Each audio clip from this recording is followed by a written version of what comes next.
नमस्कार YouTube family, तुमचं सगळ्यांचंच Archana channel मध्ये स्वागत आहे। तर आज आपण बनवणार आहोत शेवग्याच्या शेंगा।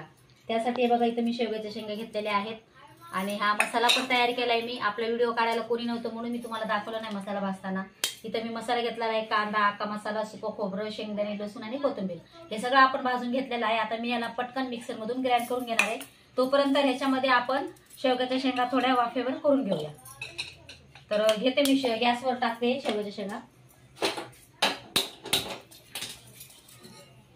आणि शेवग्याच्या शेंगा इथे मी फक्त थोड्याच घेतल्यात कारण मुलं आमचे खात नाहीत। आमच्या दोघांसाठीच ही भाजी बनवणार आहे मी। तर घेऊ आपण याला थोडंसं वाफेवर करून। तोपर्यंत तर ह्याच्यामध्ये काय काय मसाला मी घेतलाय मी तुम्हाला नक्कीच दाखवते मागच्या कॅमेऱ्यातून। तर बघा इथे मी मसाला घेतलेला आहे। इथे कांदा घेतलाय मी, कांदा, अख्खा मसाला, शेंगदाणे आणि लसणाच्या 3-4 पाकळ्या घेतल्यात आणि कोथिंबीर घेतली, मीठ पण टाकलेले मी। आता मी हे मसाला काढून घेते मिक्सर मधून। तर आता घेते मी मिक्सर मधून पटकन ग्राइंड करून। आपला व्हिडिओ कंटिन्यू बघत राहा, नक्कीच भाजी मी लवकर बनवणार आहे। इकडे शेवग्याच्या शेंगा अशा तिने वाफेवर टाकलेल्या आहेत। आम्ही दोघं जण शेवग्याच्या शेंगा खातो, घरात कोणी शेवग्याच्या शेंगा खात नाही, त्यांना मूग डाळ भात बनवायचा आहे। तर चला आता अर्चना घेते ग्राइंड करून, दाखवतो तुम्हाला ग्राइंड करून घेताना। घेऊ आपण पटकन मसाला ग्राइंड करून। हे बघा मी मसाला टाकते मिक्सरच्या भांड्यात।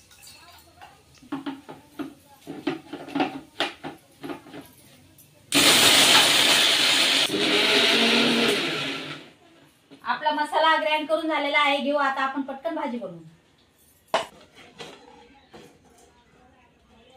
शेंगा बघा आपल्या थोड्या आपण वाफेवर काढून घेतलेल्या आहेत, बाकीच्या आपल्या भाजीमध्ये शिजते शेंगा। घेऊ आपण काढून। जास्त शेंगाचं गाळ पण झालेलं चांगलं लागत नाही भाजी।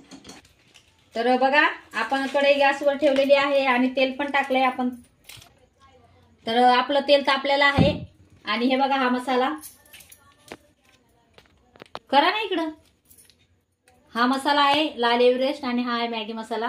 हे दोन्ही पण टाकले ना भाजी खूप छान लागते। अगोदर आपण हा तेलामध्ये टाकणार आहोत आणि नंतर मिक्सर मधला मसाला घेऊ। आता आपण पटकन मसाला टाकून गॅस कमीच ठेवायचा आहे कारण तुमचा लाल मसाला करपाला नाही पाहिजे। नाही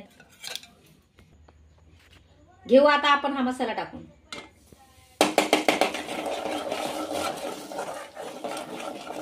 आता हा टाकूया।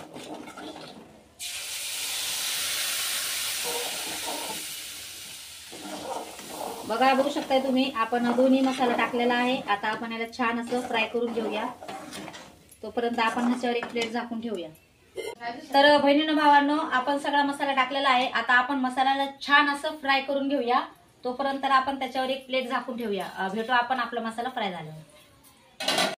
फॅमिली आपला मसाला खूप छान असा फ्राय झालेला आहे। आता आपण ह्याच्यामध्ये टाकणार आहेत शेवग्याच्या शेंगा। ह्या बघा शेंगा, या शेंगा आपण टाकून घेऊया मसाल्यामध्ये। बघा शेंगा टाकल्यात मसाल्यामध्ये। आता याला पण जरा छान फ्राय करून घेते आणि मग मी पाणी टाकणार आहे। तर बघू आपण आपली भाजी झाल्यावर। झाली का अर्चना भाजी? हो झाली। किती टाइम लागला? भूक लागली जोरात। आओ मग आता मला कोण खातंय? अच्छा कुकरवर काय लागला? किती व्हायला लागली भाजी? तर चला आपली भाजी झालेली मी नक्कीच तुम्हाला दाखवते।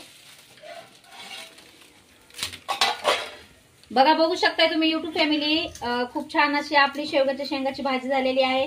नक्कीच कमेंट करून सांगा तुम्हाला आपली छोटीशी रेसिपी कशी वाटली। आवडली असेल तर लाईक करा आणि नवीन असताना आपल्या चॅनलला तर सबस्क्राईब करा, अर्चना ताईला सपोर्ट करा। बाय बाय, जेवण दे व्हिडिओ मध्ये।